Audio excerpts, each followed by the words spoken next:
I'm sorry, I pressed the wrong button on my keyboard. So there's going to be a part A and a part B to this lecture, um, uh, where the campaign for the presidency has become intensely personal. Um, so um, the article by Edward Banfield that I sent out um, in defense of the two-party system, it's kind of a clever article that argues that replacing the two-party system and what would replace it would perhaps be more democratic and more popular, but not a better system. Let's see his argument. Let me remind you again that if the three things that organize voter decisions are the identity of the candidate, the nature of certain issues or party labels, and parties become weaker, then what would replace a two-party system? Well, remember our fundamental alternatives: one party, two parties, multi parties, or no parties. Let's look at no parties. If there were no parties, no stable permanent parties, and as you'll see, Banfield makes a lot of this, then voters would only vote on issues or candidates. There would be no enduring structures or links that bind or connect issues or people or regions of the country together, or the various branches of the national government and or the states. There would be no stable institutions or sense of identity that holds candidates responsible to their campaign statements or organize or shape the behavior of office holders. There would be no institutions, no enduring or stable institutions that organize and fund candidates other than the candidates themselves, increasing even more so the intimacy between special interests, the source of funding, and candidates. So it's not clear that a nonpartisan system where it's simply uh, uh, volatile and transient issues or even more charismatic and demagogic characters would be competing for a nationalized popular vote. One possibility, again, would be one party. This is probably not going to happen by design, like one party dictatorships. And it's probably not a likelihood in our political system. It might be so for regions like California, where the Democratic Party has reached a supermajority on the state level and in the congressional level, and also in the senatorial level. And there might be other parts of the country where, and other states, which tend to vote one party mostly. The South, as I mentioned last week, was at one time a one party region. The Democratic Party dominated from the Civil War up until the 1970s, and then there was a realignment. But a one party system is probably not likely unless for artificial reasons, if there was a change of government or a coup or a revolution or something like that. Two parties, what we have, or three or more parties, a multi party system. And as Wilson points out, that's what most countries' parliamentary systems have. Um, so Banfield's defense of the two-party system is really against a nonpartisan system dominated by candidate identities, attachments, followings, and issues, or a three or more multi-party system. So how does Mansfield construct his interesting defense of a two-party system? He creates the perfect party system according to the criticisms made of the two-party system. And then, as you'll see, he lets the perfect party system built on the criticisms of the two-party system emerge, and then he adds bits and bits of the so-called corrupt two-party system, which ultimately lead to a better political system. So I should also note, by the way, that part of Banfield's skepticism of abolishing the two-party system or reforming it or reporting it, replacing it with a multi-party system is his overall skepticism of unintended consequences of reform. Now, you have to be skeptical of that skepticism because, don't forget, the Constitution was in a massive attempt to reform the political system, and you could say that worked pretty well. Although, after 250 years or so of living under the Constitution, there's been a lot of unintended consequences of living under the Constitution. Human beings are human beings. You can't predict everything, and everything that we change and do in our life always has unintended consequences. Now, if you took Banfield's argument to an extreme, it means you'd never change anything for fear of unleashing unintended consequences.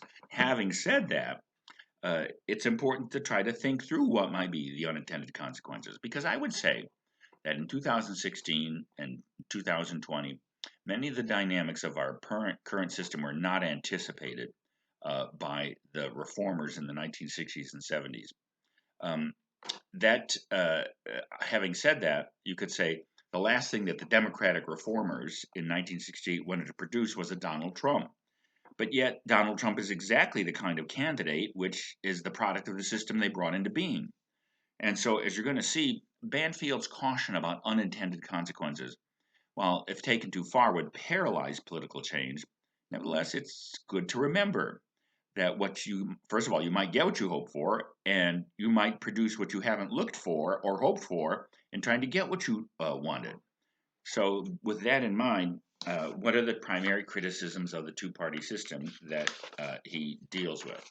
And you can see on the class notes, I give you the page references to his article. People argue, well, there's no real choice. There's no discipline over office holders. And it's just collections of interest, geographical, personal, business, and because of undemocratic structures.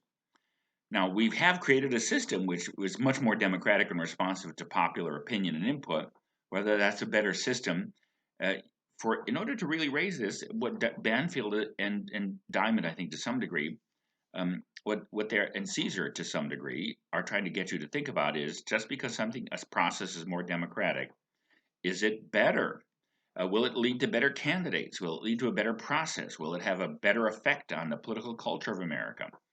So, as you're going to see, I think certainly Banfield's answer and Caesar's reflective answer at the end of his essay is probably not. So, if you designed a system based on the criticisms, back up, because Banfield, like Madison in Federalist 52, when he's talking about representation, if those are the criticisms of the American two-party system, well, what's a party system supposed to do? And his standard, essentially in pages 137 to 138, are, well, it should preserve the society and nation and its good. It should provide for some choice, some alternation. It should promote public welfare and moderate conflict and promote some public accountability and democracy. Note, by the way, his last goal, promote democracy or public accountability, is the last of his goals. So with that as a measuring standard, what would happen if we designed a system purely on the criticisms of the two-party system? And what you get is a multi-party system of pure ideological and probably impermanent and unstable conflicted parties. That is to say, you'd have parties which would be like the 13 to 31 parties in Israel. They only represent one issue, or they're so narrow and their ideology is so intense that they only get a small percentage of the population. Again, this system might work better if we had a parliamentary system, if you prefer the parliamentary system. But he argues that a multi-party system will eventually degenerate into a non-partisan system where it's issues and candidates, which is to say probably demagoguery and unstable alliances that will dominate the politics of the nation. So his interesting experiment then is to take the pure party system and to start injecting some of the defects supposed of a two-party system. And his argument is you'd actually produce a better system. You'd have more stable parties, more inclusive, more moderate parties, more capable of governing compromise, etc. So, what other unintended consequences of abolishing the two-party system or replacing it with a multi-party system might be? Would the separation of powers work as well? Wilson discusses in the presidency chapter when we've had divided or united government, and it's true the advantages of united government might be overdrawn. But if you had no organizing links between the two branches, then it might be that government would become even more chaotic and ineffective. Would ambitious candidates be freer to mount demagogic popularity contests to win the nation's highest office? So the problem is in some ways, if you say we only want our only measure of party legitimacy is the amount of popular or democratic input, then you're encouraging the kinds of candidates that the framers were exactly afraid of. And as we'll see when we turn to the questions of the presidency, this is probably most likely in the presidential election and the electoral cycle of the presidential election, and that might eventually have an effect upon the presidency itself. leading perhaps to the destruction of the constitutional system. So, in conclusion, Caesar suggests that it may be time to reform the reforms, to try to turn back or limit or undo the radical democratization of our party system in the last 40 or 50 years. As the Democratic Party tried to do with the superdelegates that they created in the 80s, once they saw the tendency of the system that it could, in fact, lead to popular candidates that become unelectable because of this polarization of the primary stage and the move to the center that um, the uh, um, the general election stage requires. But the superdelegate system itself came under intense attack in 2016 and 2020 to some degree by Bernie Sanders, who argued that these superdelegates, these party leaders and organizations who were not pledged by the primaries in order to restrain the polarization of the popular vote, they were seen as illegitimate if they didn't vote along with the popular vote anyway. So, to follow Caesar's inclination, the reform of the reforms or the restraining of the radical democratization of our party system is probably not like to happen. Once in our politics, the Democratic genie is out of the bottle, it's almost impossible to put back in the bottle.